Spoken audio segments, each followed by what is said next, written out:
So I did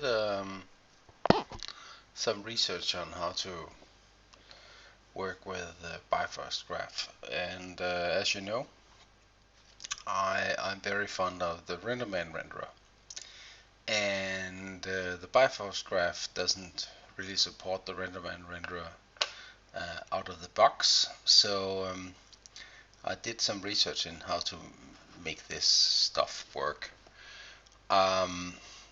Yeah, and yeah, so I sort of succeeded making the Bifröst graph render using Renderman with similar results.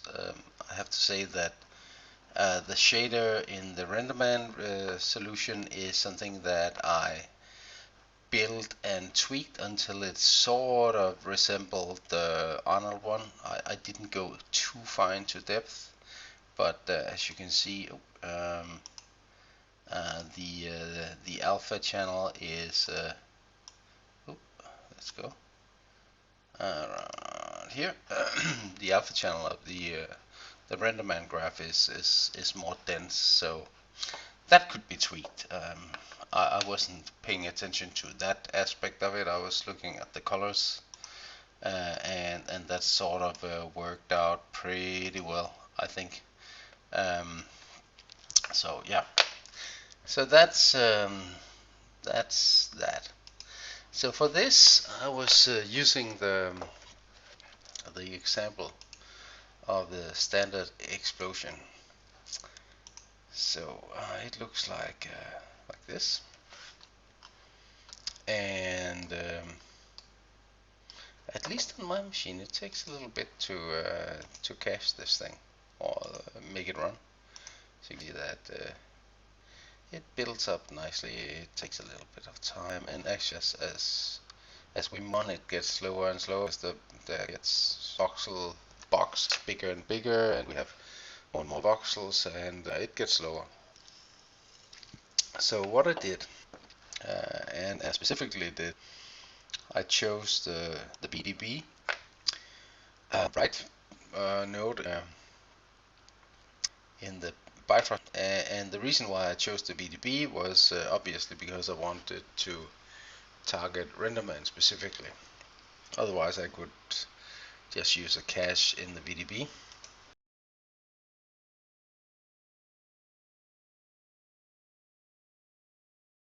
So there's different options here. Let's see, file. There is. We can go Alembic. We can go. Well, that's the Bifröst object, etc. What I did was write OpenVDB volume,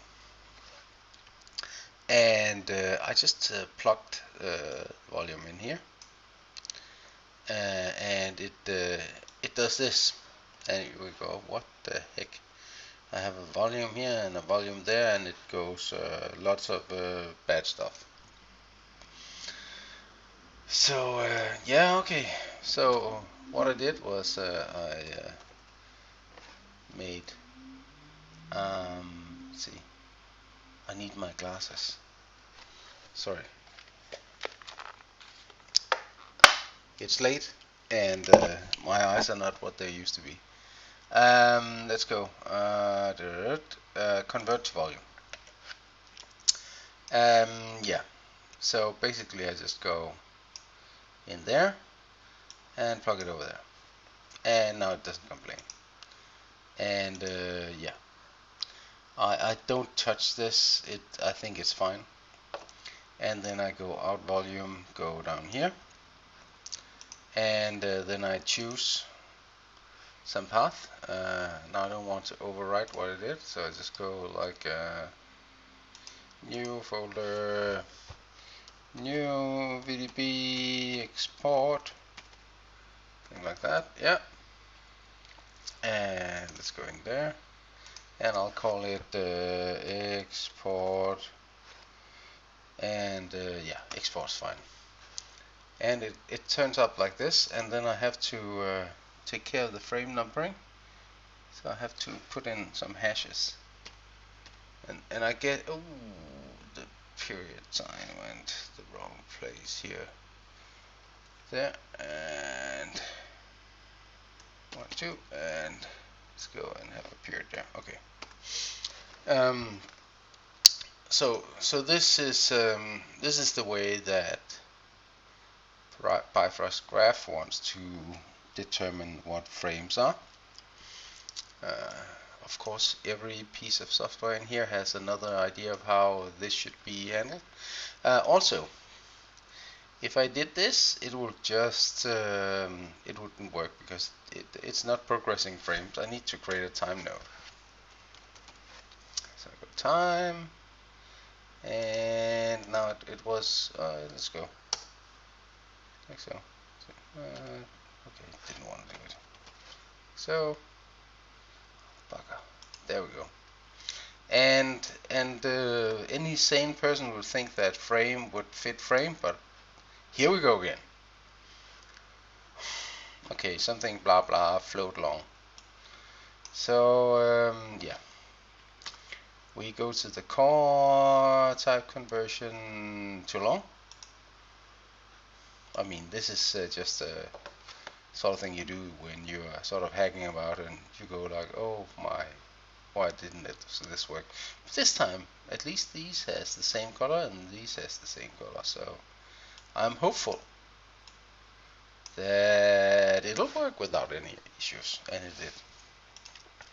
Okay, so what this does is that it creates an OpenVDB file, and as I run the simulation, it will write that file down.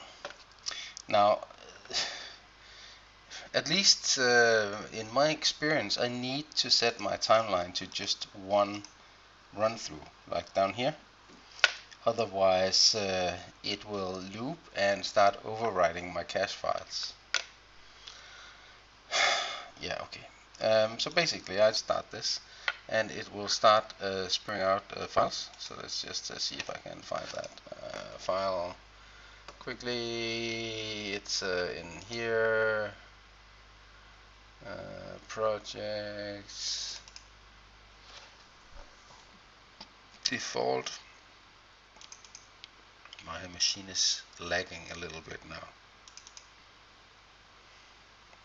Come on, you can do it. And there's this, and as you can see, it's outputting files. So I'll just stop this, hopefully, because especially when it gets to some of the frames, this will take a long time. So hopefully it will stop now. Yeah, there it went. And hopefully it didn't mess up the recording too bad, because this stuff really lags the computer a lot. Anyway, I built a few frames here. So frame 0 to 11. And what I'll do is I'll go to my Bifrost graph, and I'll take this one and I disable it, because I don't need that now, and I can just remove this one, and I can remove this one. So now there should be nothing in my scene. Yeah. And then hit tab, VDB, and I'll go read VDB volume, just to see what's going on here, and I'll put that over here, and I will browse to my files, which is in this folder again, cache, new, there we go. And as you know, I need to replace the zeros with 1, 2, 3, 4, 1, 2, 3, 4, and I need to plug in that time thing. Oh, I need to open this, and I need to plug this in. I have a hungry cat, I think. Okay, anyway, hopefully I will now have something in my scene. I do. So as I have this shaded, or this cached, I have this moving along, but you can see that the colors are sort of boring. And this was one of the things that that you sort of have to learn, is that the basic shading of a volume using in Arnold too, you need to sort of have the right setup. So let's go back here, and now this is getting a little bit messy, but let's see. This we have here, and here we have the assign one. So what if we unplug this, and we plug this one in here, and we plug that one over there. There we go. So now we are basically attaching this Arnold material. Yeehaw! That is the way that the Bifröst graph sort of sets up relations between the materials and the graph. And wow, there we go. We have something that looks much more interesting. And what happens when we do this is that the system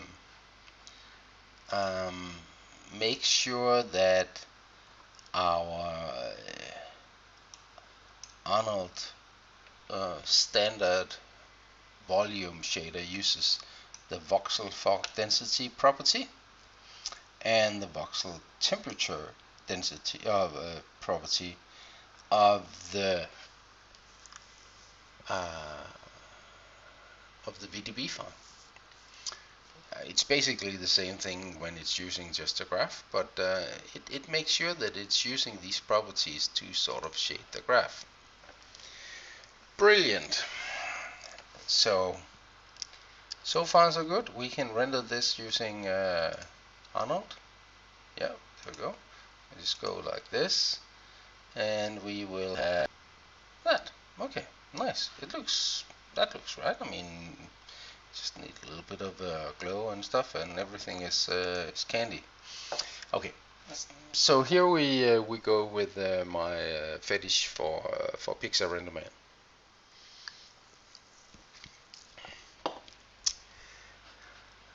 This is what I would get if I would render the graph directly as well. But I made the OpenVDB file for two reasons. One, once the simulation is what you want, you can just cache out the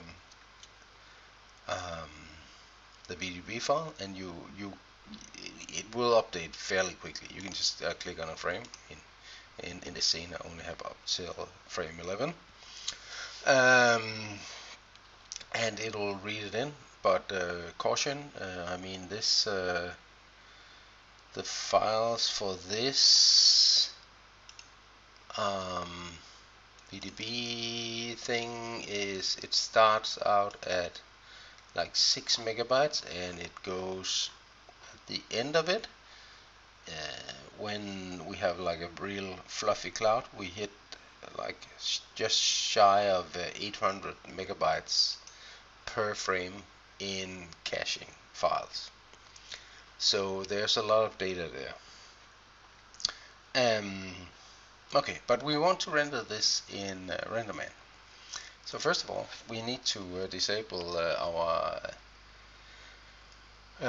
Bifröst graph, because that doesn't work with Renderman. But what works with Renderman is Renderman. So make sure that it's loaded. It is loaded. And we have this button here that is sort of like cloudy things. And if we right click that and go Open VDB Visualizer, I get this node over here, and it has this read node. And if I go in here and I'll find my export file, actually I'll just jump to the real file now, because I think you can make the mental jump that I did the export for all of 120 frames. It's just in another folder. So I'll go in here and open that, and we get this.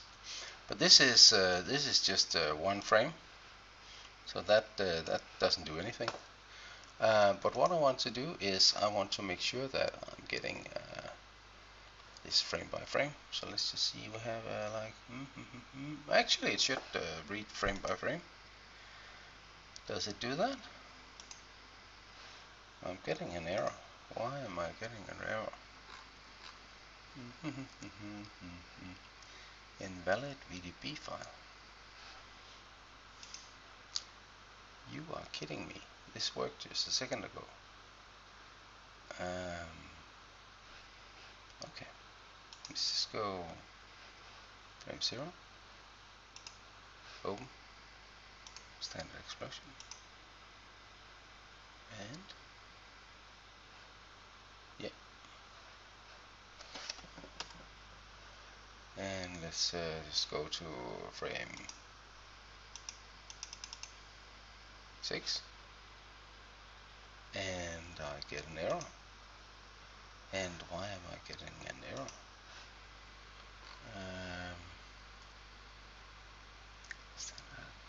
Invalid VDB file. Okay.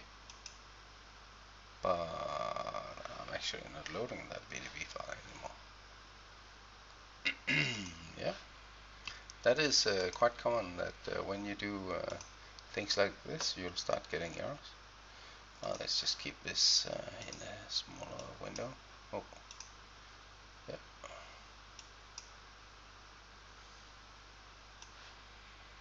Let's see. I have this here. We go to frame 7, and I'm getting errors.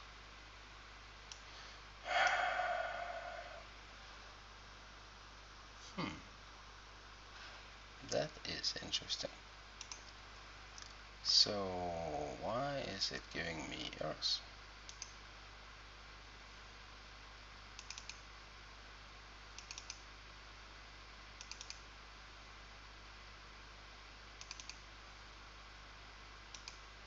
These look just fine, and they actually worked in another scene I was using.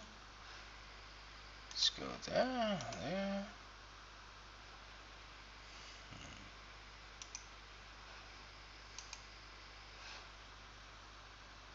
That is interesting.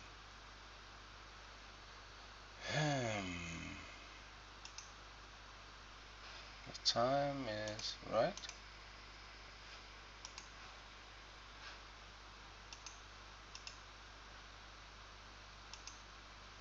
That is really odd. I'll just pause the video and then I'll figure out what's going on.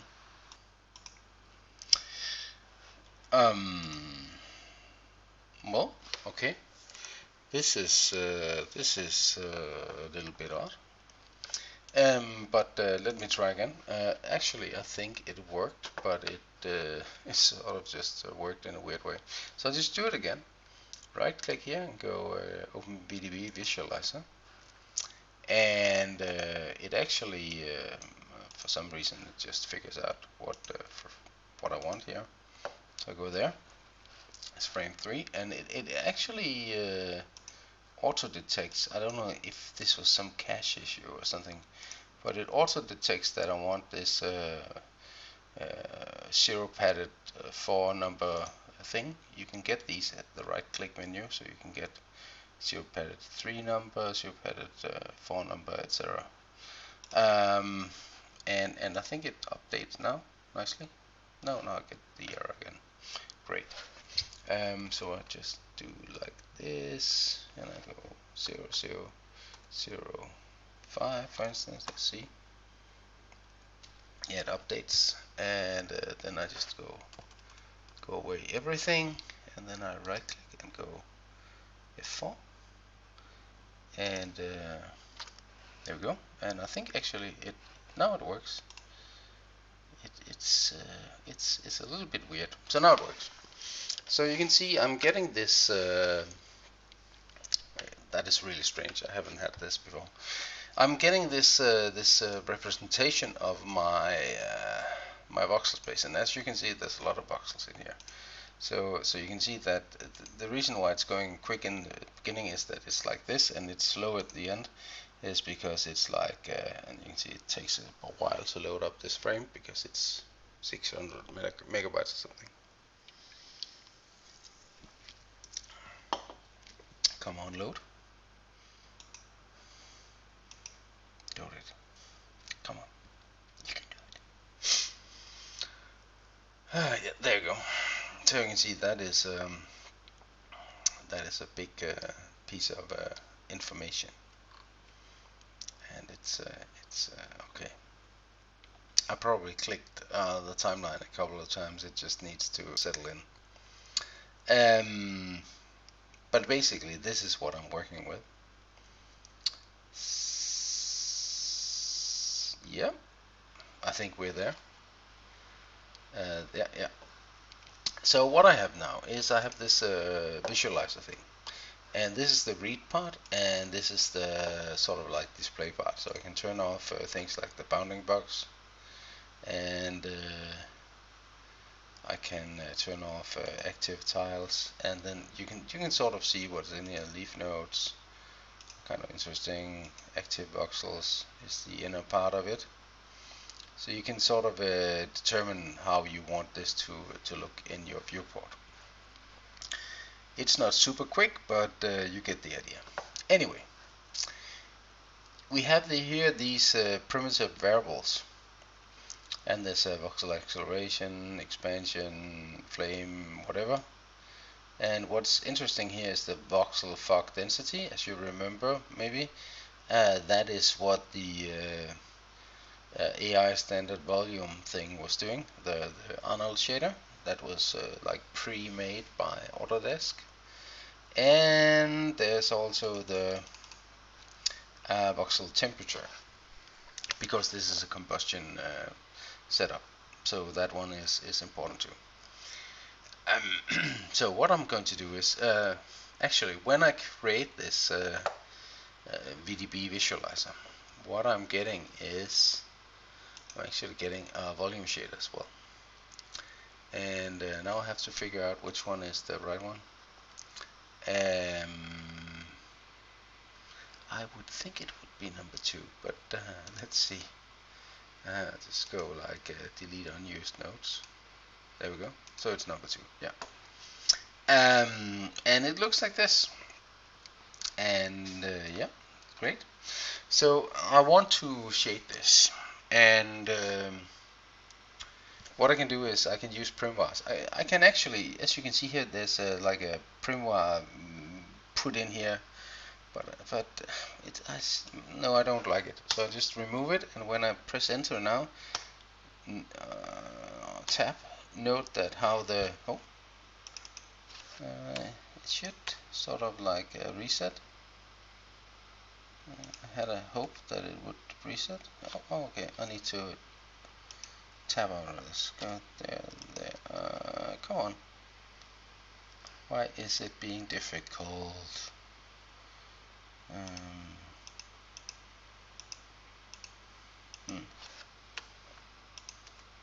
Obviously, this is what happens when you're doing stuff.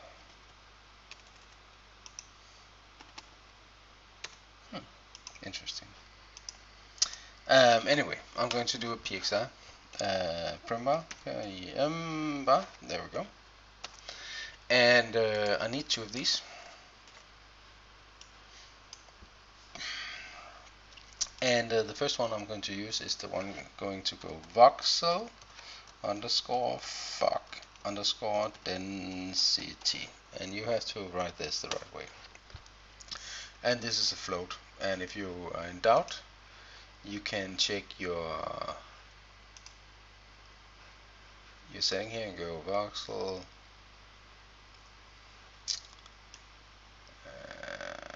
voxel fog density. Here you go, and it's a float. So it comes in as a float, and it's translated to a PxrVar float. So I'm going to use it as a float. Yeah. And I will plug this into density float. So I'm going to select the result float, so result F, and plug it into result float. and hopefully it will look, yeah, now it looks small correctly. Okay, so we get this, and I'll put the color of the diffuse to like 50%, and I would probably create like a shading dome, and I would give this some shorter. It actually caches a lot of things. Interesting. Okay, I'm going to use this one. There. Yeah. So we have this. This is my background, and this is what will render. So let's just go and say Renderman and render. Let's see what happens. And we get nothing. Why don't we get anything? Oh yeah. Oh no. It's coming now. But I'm not getting the graph yet because there's some weird thing about the voxel space. And what it is complaining about is something called the acceleration. I think. Yes, complaining about something else. But it is. I think it's complaining about the acceleration. Yeah. So if I go in here and I just put this to voxel fog density, and then we'll try again, and let's see. Are we getting something? Hopefully. Yeah, we're getting a little bit of a cloud and a lot of light in the background. Actually, I think the background is not working correctly. There's some shading settings things that are sort of colliding. So I'll just select this one instead. Let's see if it will take that, and I'll just clear this out, and hopefully it will not do any more pain. It'll still ping me. Fine. I mean, it's not the sky dome that is going to be the hero of this this lesson anyway. What I'm going to do is I'm going to turn off primary visibility on this anyway.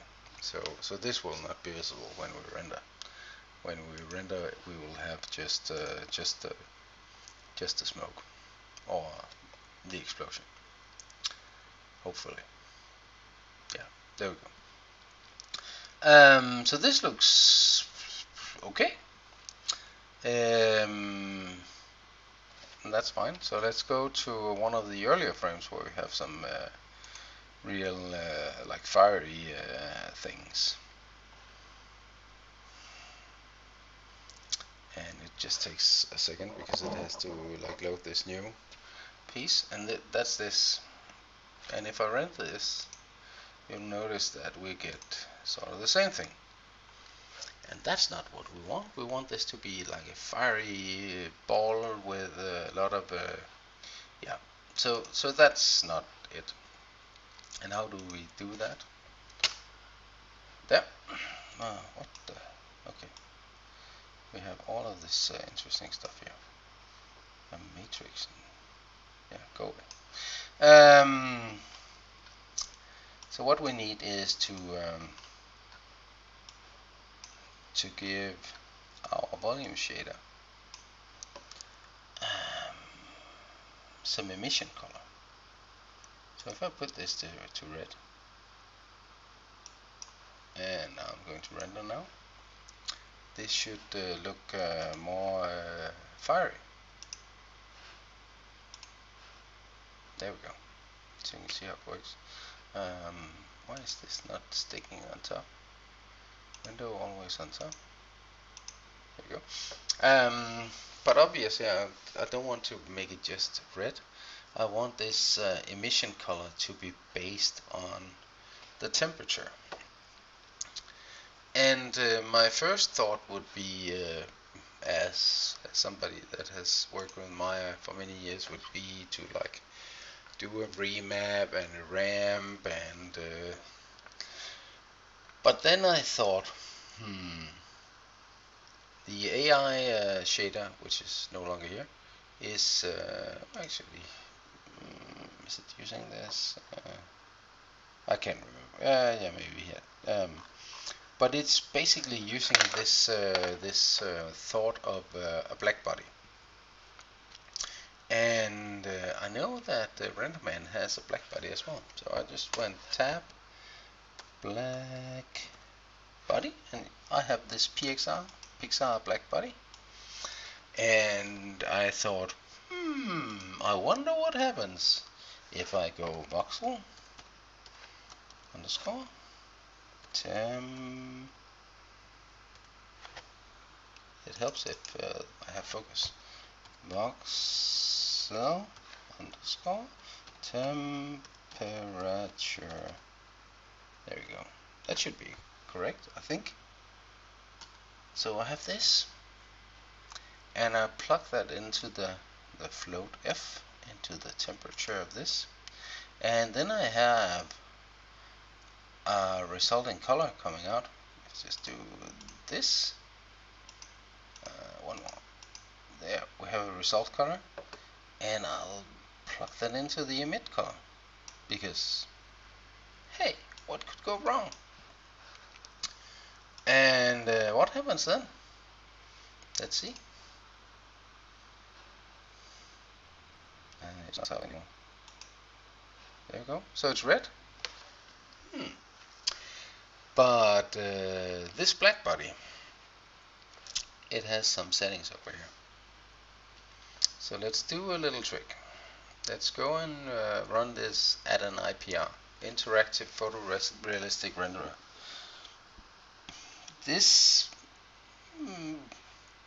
I guess this is almost one of the oldest terms in computer graphics, because the IPR, as far as I remember, it was a term invented at TDI, Thomson Digital Image, which was a company that was acquired by Wavefront Technologies, and Wavefront Technologies was after that acquired by Alias, and that resulted in Alias Wavefront, which was later acquired by Autodesk.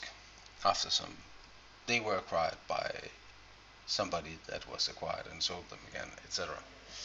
Anyway, so IPR is a really old term, but if I press this thing, the idea is that it will render, and I can hit this button here, and I can choose a region of interest, and this is what will update when I do things.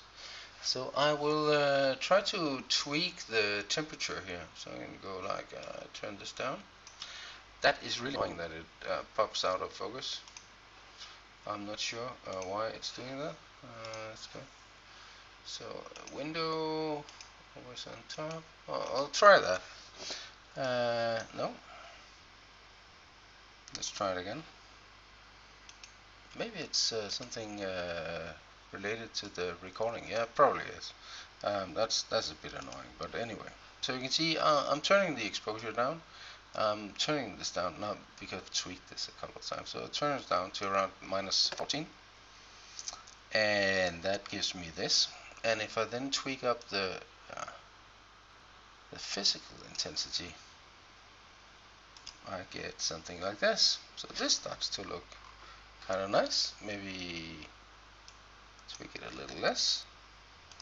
So get this. This looks really nice. And then of course I can just like escape out of this, and let's go to a later frame, frame 33, and it needs to load the voxel space up.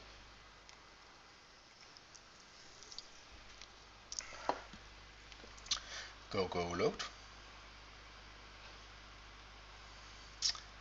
Yep. It does take a little while.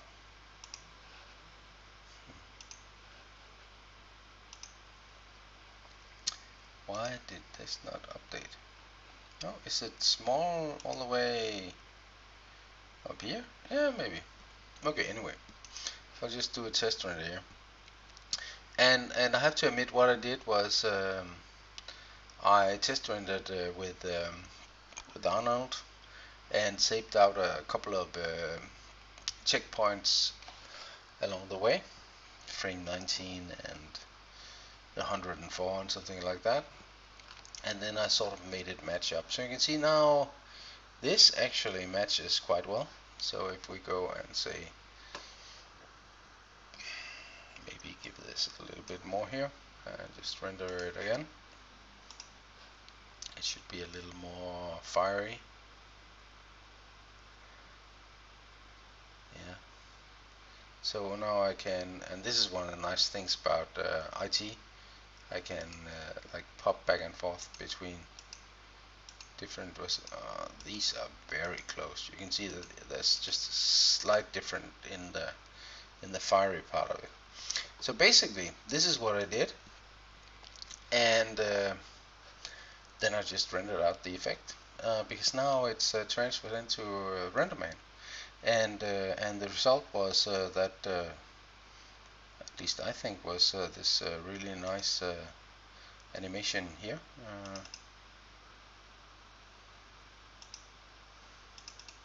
Which was one of these. No. So it's this one down here, and it's, let's go to the final part here. So you can see them side by side here.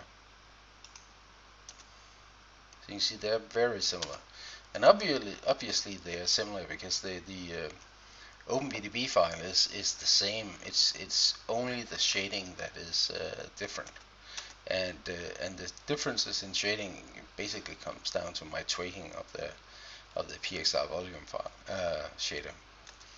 So if I tweak this a little bit different, I would get an exact match at some point. But I really don't mind that this is a little fuller. So, and as you can see, the reason why it's a little fuller is because it's a little more there's a little more alpha in it, or it's a little more opaque. And if I tweak that down, tweak down the opacity of the density down a little bit, then I would get an exact match. So basically, that's it. And what you see here is the result of the default example here of the standard explosion. But you can transfer it to any of these examples. It's the same idea for all of these volume effects. So anything that is smoke or volume or aero or combustion based, you'll get these things. So well, I'm in a new file. I forgot. I jumped out of the other one. So that is yeah, that's it. I hope you enjoyed this, and maybe you can use this. So see you in another video.